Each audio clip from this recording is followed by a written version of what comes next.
Hey y'all, I think it's Wednesday. Yeah, it's Wednesday. I feel like time is just going by so fast. Like most days, to be honest, I don't know what day it is, what the day of the week is, what number it is till I look at my calendar. And I feel like once the day or the month gets started, it just flies by.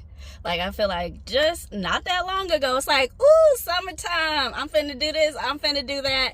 And now the summer is halfway over. It's so crazy. But yes, it's Wednesday. It's Wednesday. I hope everybody is doing well.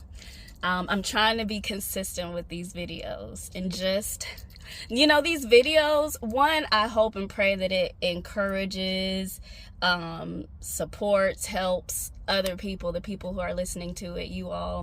But it also, it helps me to be fully present and reflective, which I'm naturally a reflective person anyway, but it helps me, it's kind of like journaling for me. I really love journaling. If you don't journal, I highly recommend it, especially if you struggle with worry, overthinking, anxiety.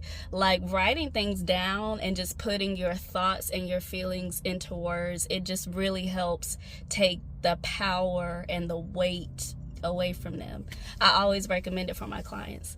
But this is like making videos is another way to get it off, because some people, they just don't like to write. They don't like to sit there and write, which is understandable, just like some people don't care to read. But this is another way where you can express your thoughts and your feelings, and kind of get them out of you and process things outwardly. Anywho, something that has been on my mind, something that I'm learning and becoming more aware of, is how instrumental feelings are. Your feelings matter, and it's so important to be aware of your feelings. But your feelings cannot take charge over everything. Your feelings can't dictate everything. Something my therapist used to always say to me, and something I now say to myself and to my clients, is your feelings are indicators, not dictators, right? I've been reading this book called The Language of Emotions. Haven't finished it yet. I'm a slow reader. And I might include a link too in the description. And I'll include a feelings wheel too. But in the book, it just talks about how if we made space for our feelings, and if we listen to them, we would be able to hear and understand what they're trying to communicate, and then we would be able to respond to them, to our feelings and to whatever we're going through more appropriately.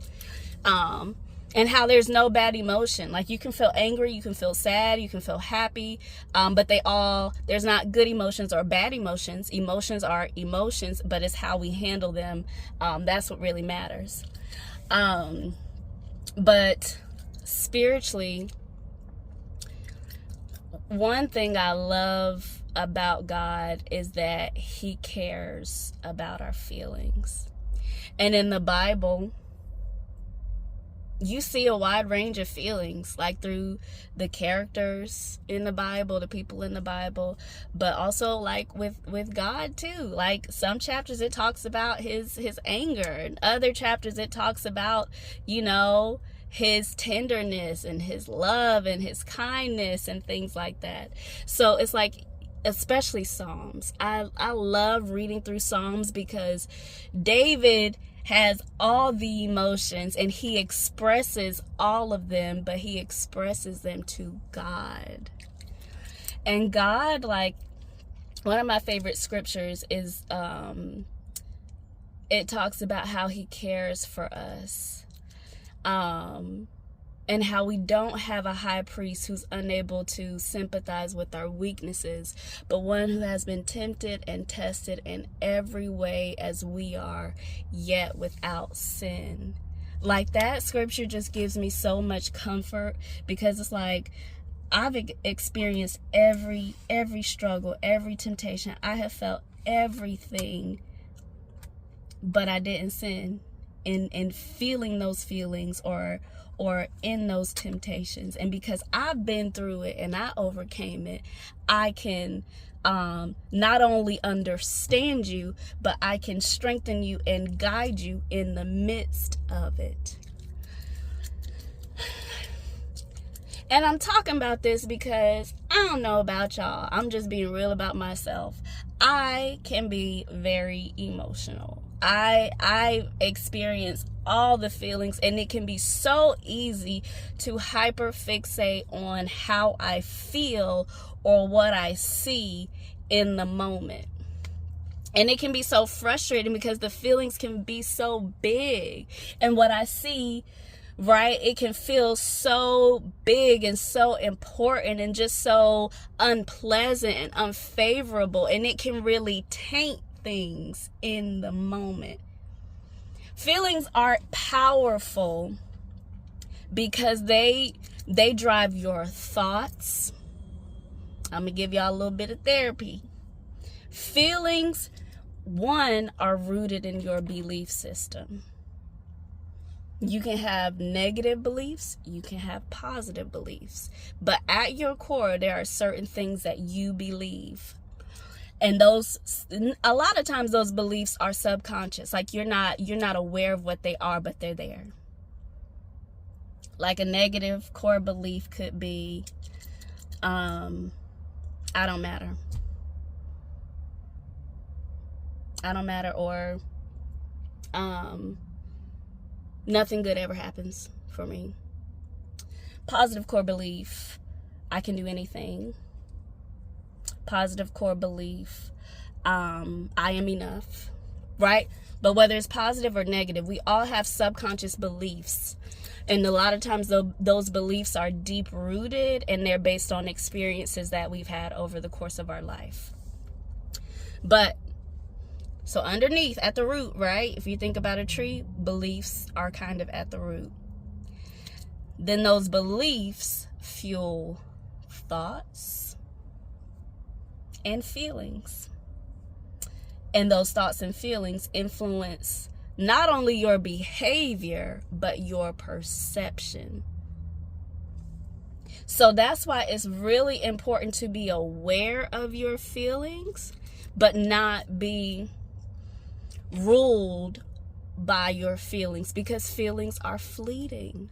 Like, how many times have you been pissed off 1 minute, then you get you some Bojangles, or you get you some chicken wings, or some ice cream, or you see a video, a little short on YouTube or Instagram, whatever, and the next minute you good, or you get a nap and you fine. Right? So it's like, feelings are very important, but again, it cannot be the thing that you base all of your decisions on, because they're fleeting and they are indicators, not dictators. My feelings have been all over the place. And as I was like praying through my feelings, I heard, don't believe what you see. Believe what I said. Don't believe what you see. Believe what I said. And I've been hanging on to that all week, because I can get so caught up in what I see and what I feel, and I forget what God has said, and I forget who God is. And it reminded me of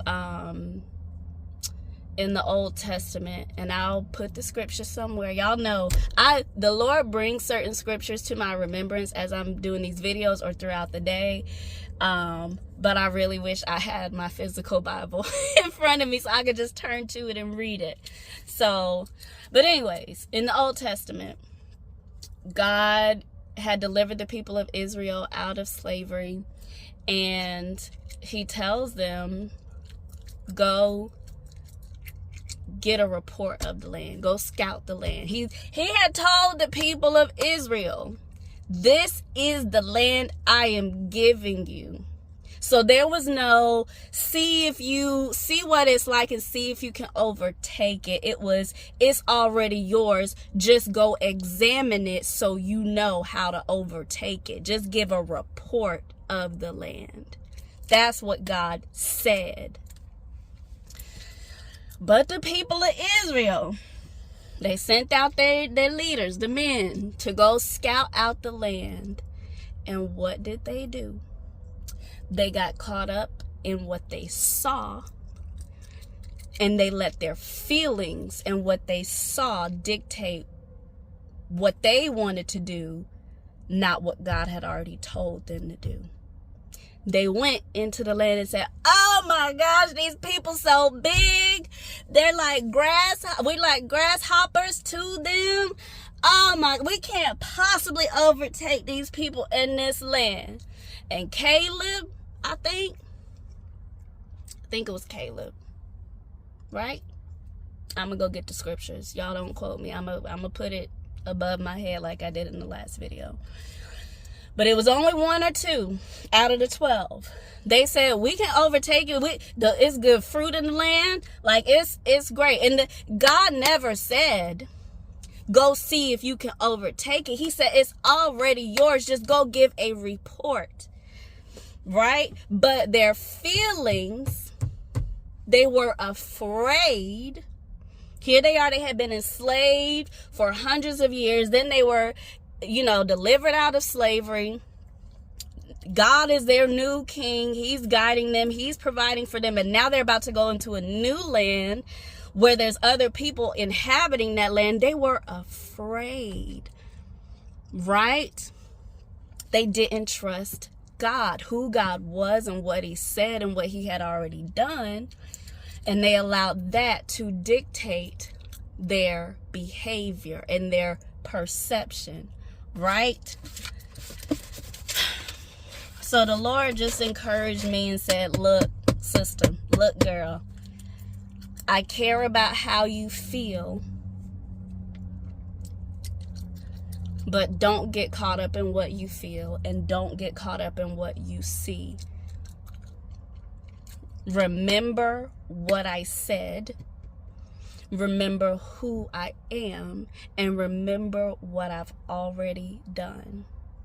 So, I was gonna make this video like 5 minutes long. It's not. But I just wanted to encourage you guys to be aware of your feelings. Express them, whether it's through writing, talking to a friend, making a video. Identify them, express them. But don't let your feelings dictate your life and your decisions. And as a believer, if you know and believe in Jesus, I know it's cliche, faith over feelings. But seriously, don't get caught up in what you feel. Don't get caught up in what you see. Remember who God is. Remember what he's done. Remember what he said, because he can't lie. If he said it, he gonna do it. He cares about how you feel, and he cares about all of your needs. So express, just like David and even just like Jesus, express how you feel to God. Know that he understands, know that he cares, know that he's been tempted and tested in every way as we are, yet without sin. But don't let your feelings dictate everything. Let faith and love dictate what you do, not fear and not your feelings. Okay. I'm going to post some resources. I'm going to post a feelings wheel. There was something else I was going to post, but I'll post some resources in the description box if you want to explore this more or want other resources. I will also post, give a link to a blog that I wrote, and it talks about how your belief system is connected to like trauma, and just how to shift things from negative core beliefs to positive core beliefs, but from like a Christian or biblical perspective. So I'll post all that below. Feel free to check it out if you're interested. I hope you all have an amazing day and week. Bye.